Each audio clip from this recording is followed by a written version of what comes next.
Kirk from SolaFi here. We're at Sandton Glen, a 40-unit estate in Sandton, Gauteng. Sandton Glen had the same problems that we all have as South Africans.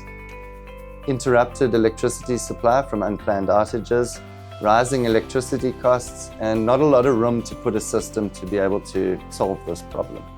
In addition, residences and residential consumers have a load profile of high consumption in the morning, high consumption in the evening, often driven by a geyser.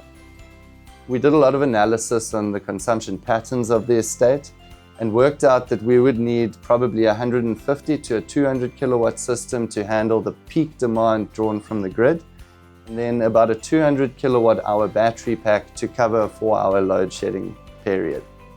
Unfortunately, this sort of size system put it out of reach cost-wise for the estate, and so we had to really think hard of how to get a system that could solve their problems but come within budget. Partnering with Ember, who provides software that manages geysers, allows us to shift about 50% of Sandton Glen's load into the day. This means that the system can be a lot more efficient and we can reduce the amount of battery that we put in. In addition to that, it can cap the peak load by switching off geysers if we start pushing high demand on the system.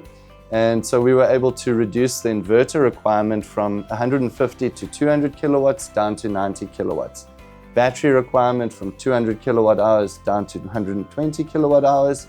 And this brought the whole system within cost reach for the estate. As a result, 8 months later, around 60% of the estate's energy is now coming from this system, meaning that their COJ bill has come down by 60%.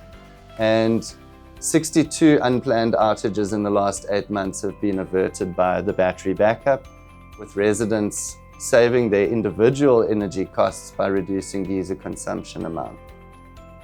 A big win for everyone, and really proud of what we've achieved here.